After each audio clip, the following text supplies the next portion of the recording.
Louvado seja nosso Senhor Jesus Cristo. Querido Frei Gilson, uma pessoa tão famosa, né? Eu não sei nem como me reportar com ele, olha. Um homem conhecido pelo Brasil e pelo mundo inteiro, olha lá. Então, mas é uma grande alegria hoje estar aqui com vocês. Vocês sentiram a saudade de mim? Sim. Olha que pecado mentir, viu? Mentir para o bispo, mais pecado ainda, olha, vai logo para o purgatório. Olha. Mas eu também estive com saudade, eu fiquei, de propósito, porque depois tinha uma missa do outro lado da cidade, lá na QPC, mas eu fiz questão de estar aqui hoje, porque vocês tinham uma bela e nova iniciativa, vocês conseguiram os sinos da igreja, que alegria! Vocês de sua casa escutam os sinos? Sim, fala que não, que vai ver aqui, ó. Para escutar o sino precisa ter o coração aberto, não é?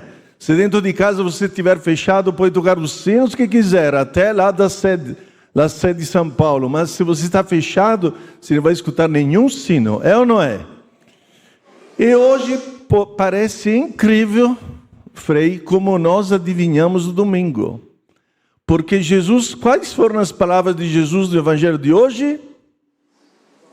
Vocês ficaram muito atentos, né? Dá para ver. O que Jesus falou? Primeiras palavras de hoje de Jesus no Evangelho. Mas aqui depois. Olha, vamos ter que reler de novo o Evangelho aqui, hein? Eu te louvo, ó Pai do céu e da terra. Os sinos não servem para louvar a Deus? Sim ou não?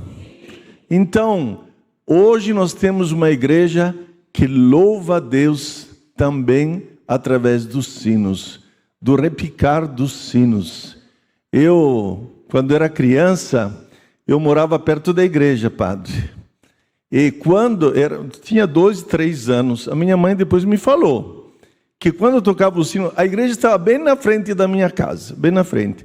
Quando tocava o sino, eu podia fazer qualquer coisa, mas eu corria na janela para escutar os sinos tocarem.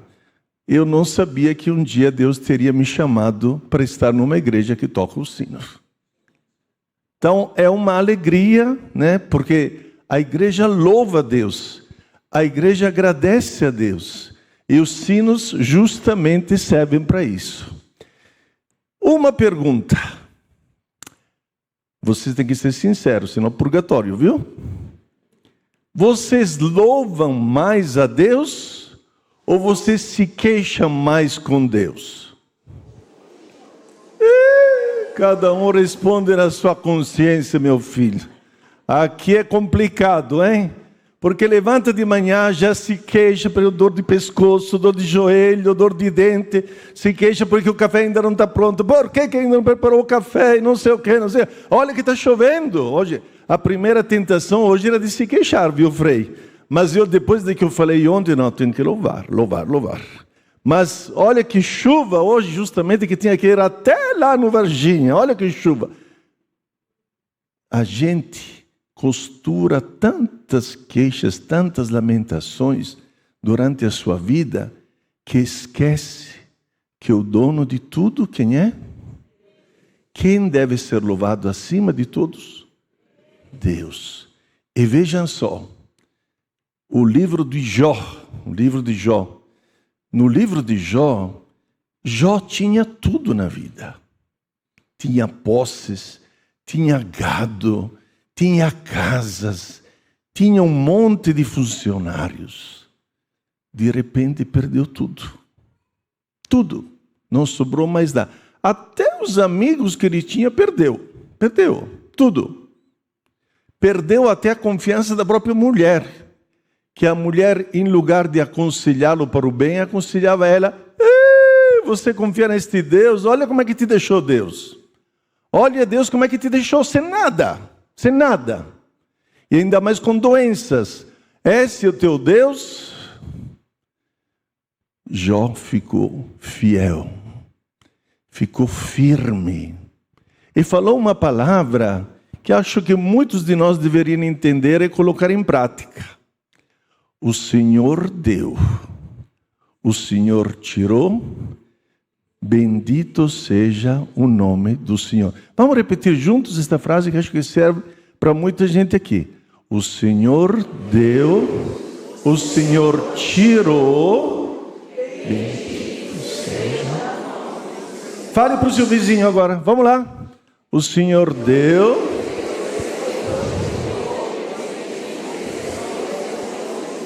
Eu vi alguém que falou, ele mais tirou do que deu.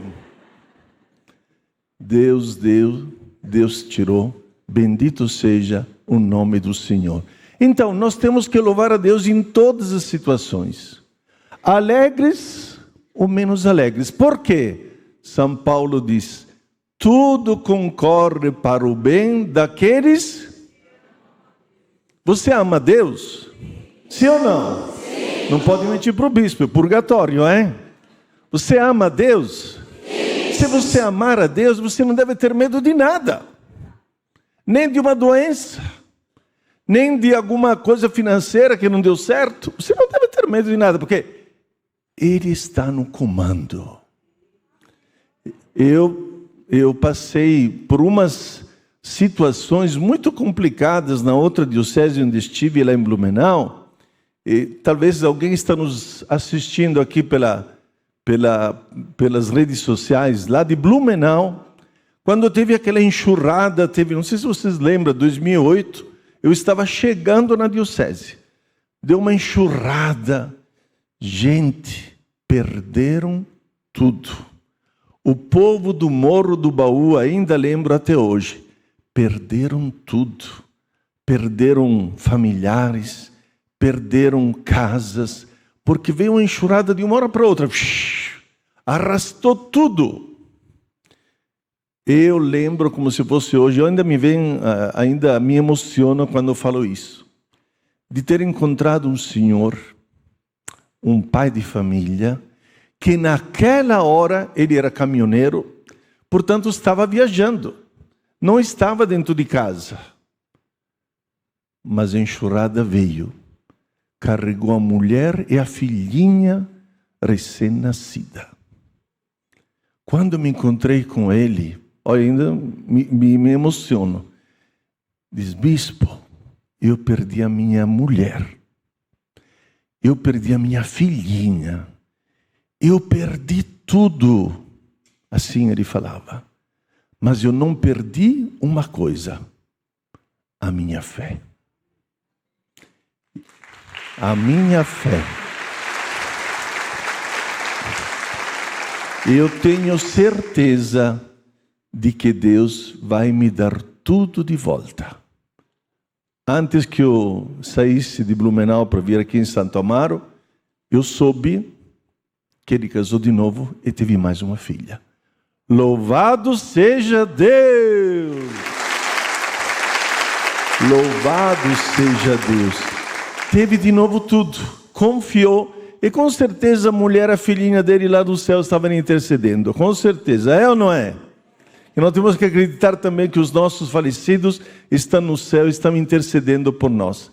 Mas Jesus reprovou uma geração porque não acreditava. De fato, Jesus falou, eu te louvo porque você não deu aos sábios, inteligentes, aos cultos, de entenderem os mistérios de Deus. Mas você concedeu que os pequeninos, os pequeninos são esses que estão na minha frente, viu? Bem pequenininhos, né? Mas aos pequeninos foi dado de entenderem os mistérios do reino do céu.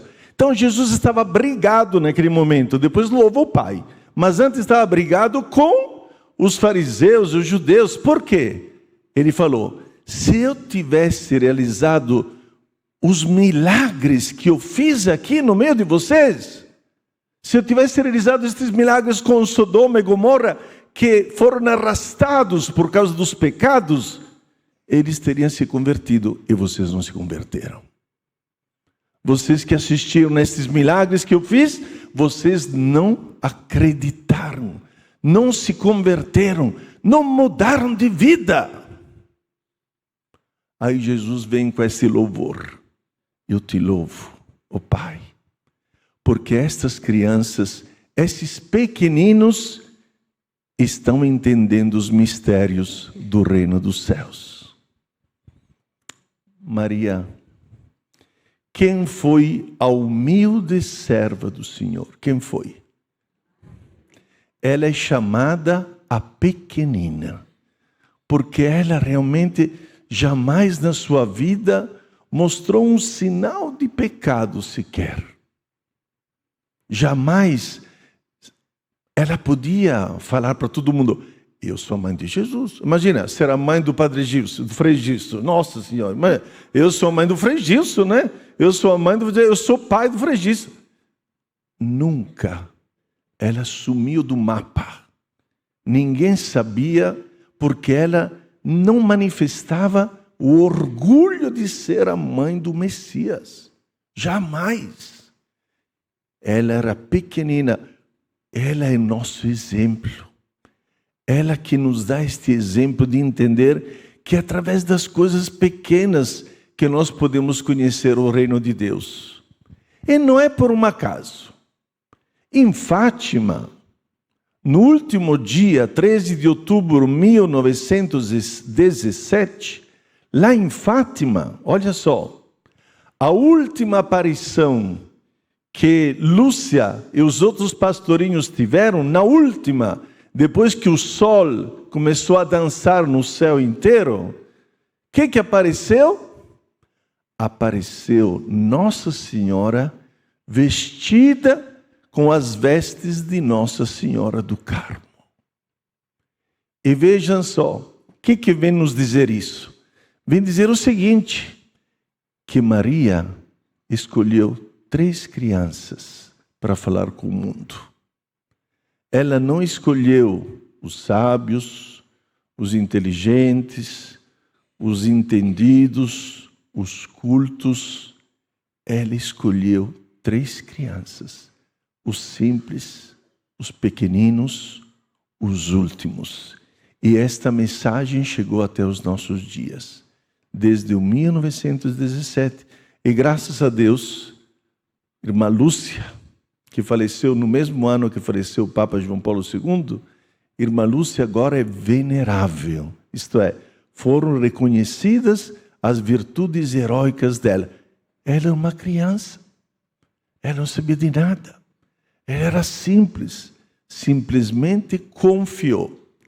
Que Deus nos dê esta graça de poder confiar em Jesus, de poder confiar em Deus com a simplicidade de umas crianças. E termino, uma frase forte, viu? Se prepare aí, vai ser uma bomba essa daqui. Santo Agostinho falava o seguinte: o orgulho transformou os anjos em demônios. Foi por causa do orgulho que Lúcifer se tornou um demônio. Ele era o anjo preferido. Lúcifer, que traz a luz, se tornou um demônio por quê? Por causa do orgulho. Ele queria ser como Jesus e não foi. Agora, Santo Agostinho diz: a humildade pode transformar uma pessoa em um anjo.